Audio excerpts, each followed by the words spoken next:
বাংলাদেশের ছাত্র আন্দোলনের মুখে এবার দেশের ভোটার।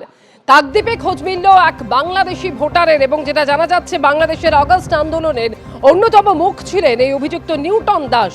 বাংলাদেশের আন্দোলনে নিউটনের যোগ দেওয়ার ছবি ভাইরাল হয়। নিউটন স্বামী বিবেকানন্দ গ্রাম পঞ্চায়েতের সুভাষনগরের ভোটার। নিউটন দাস বাংলাদেশেরও ভোটার, স্বীকার দাদা তপন দাসের। কিছুদিন আগেও কাকদ্বীপে সুভাষনগরে থাকতেন এমনই জানিয়েছেন তার দাদা। কাকদ্বীপের মহকুমা শাসকের কাছে অভিযোগও দায়ের হয়। নিউটন কাকদ্বীপের টিএমসিপি কর্মী দাবি করছে বিরোধীরা। তৃণমূল ছাত্র পরিষদের সক্রিয় কর্মী ছিলেন বলে অভিযোগ বিরোধীদের।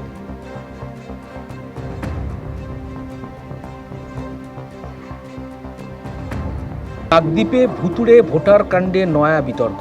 আমি দাঁড়িয়ে রয়েছি স্বামী বিবেকানন্দ গ্রাম পঞ্চায়েতের দাসপাড়াতে। এখানেই থাকেন নিউটন দাস। এই নিউটন দাসকে নিয়ে নতুন বিতর্ক তৈরি হয়েছে। নিউটন দাস দুই দেশের নাগরিক। এটা তপন দাসের বাড়ি, নিউটন দাসের দাদার বাড়ি। আর নিউটন দাস তিনি বাংলাদেশেরও ভোটার এবং এদেশেরও ভোটার, সেটা স্বীকার করছেন তার দাদা তপন দাস, এবং এখানে বেশ কিছু বছর ছিলেন। তারপরে এই মুহূর্তে তিনি বাংলাদেশে আছেন, কিন্তু সরাসরি দেখা যাচ্ছে বাংলাদেশের আগস্ট আন্দোলনে নিউটনকে, এবং জানাচ্ছেন যে তিনি সেই দেশের নাগরিক এবং নিউটনের বাবা মাও তারাও বাংলাদেশের নাগরিক। প্রশ্ন উঠছে একজন ব্যক্তি তার দুই দেশের নাগরিকত্ব কী করে থাকতে পারে, এবং আগস্ট আন্দোলনের মতো এরকম একটা আন্দোলনে সরাসরি এই রাজ্যের একজন নাগরিক, তার এখানেও যেহেতু ভোটার কার্ড রয়েছে, সেখানে কীভাবে অংশগ্রহণ করতে পারেন। সমস্ত বিষয় নিয়ে রীতিমতো চাঞ্চল্য ছড়িয়েছে প্রশাসনের মধ্যে। গৌতম মণ্ডল, এবিপি আনন্দ, দক্ষিণ 24 পরগনা। নিউটন দাস তিনি বাংলাদেশেরও ভোটার, তবে কিছুদিন আগেও থাকতেন তিনি কাকদ্বীপের সুভাষনগরে, এমনই জানাচ্ছেন তার দাদা।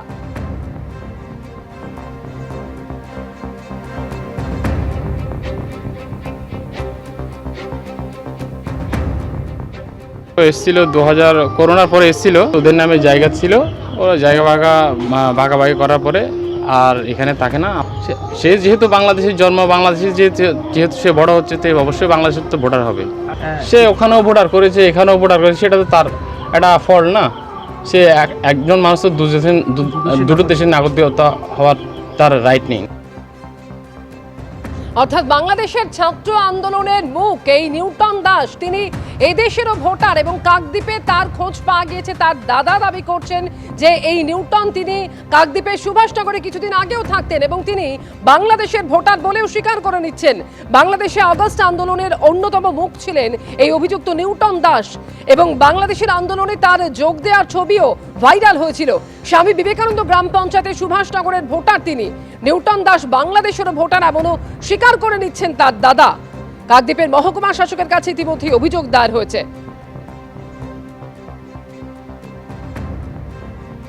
নিউটনকে আমি চিনি, এখানে আমাদের ভোটার, সুভাষনগর প্রথম ঘেরির ভোটার। ওরা একই স্কুলে পড়তো সম্ভবত, আর একই বয়সী, ফলে ওদের মধ্যে বন্ধুত্ব ছিল তাতে, এবং আছেও। 30-40 বছর ধরে লোক এখানে আছে, বাংলাদেশ থেকেই এসছেন তারা সমস্ত স্বাচ্ছন্দ্য ভোগ করছেন, কিন্তু তারা ভোটার হতে পারেননি। ও কয়েক বছর এসে যদি ভোটার হয়ে যায়, সেখানে সত্যি আমাদের সন্দেহ থাকতেই পারে। নিউটন দাস বা আইনস্টাইন দাস এরা পূর্ব বাংলার জেহাদি, সন্ত্রাসবাদী, এরা জামাত শিবিরের লোক। এরা ওখানে হয় রফিকুদ্দিন শেখ, নাহলে আলিমুদ্দিন শেখ, এরকম ব্যক্তিরা ভারতবর্ষের কাঁটাতার পেরিয়ে তৃণমূলের সহযোগিতায় কাকদ্বীপে আসে, তৃণমূলের সহযোগিতায় ভোটার লিস্টে নাম তোলে। তৃণমূলের সমস্ত সাংগঠনিক লোকের সঙ্গে জেহাদি লোকেদের একটা মেলবন্ধন আছে, এদেরকে দিয়েই তৃণমূল ভোট বৈতরণী বের করে। জেহাদিদের লালিত পালিত করাটাই তৃণমূলের কাজ। সে 2000 সালে আমার সাথে দেবনগরে পড়তো, তখন কার ভোটার কার্ড হয়েছে কি হয়েছে জানি না।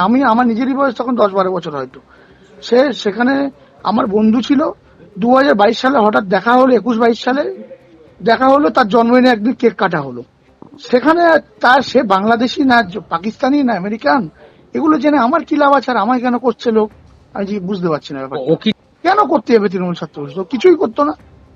এখানে ওর দিদির বাড়ি, দাদার বাড়ি সব আছে, ওর নিজের বাড়িটা নিজের নামে রেজিস্ট্রি করা জায়গা জমি ছিল।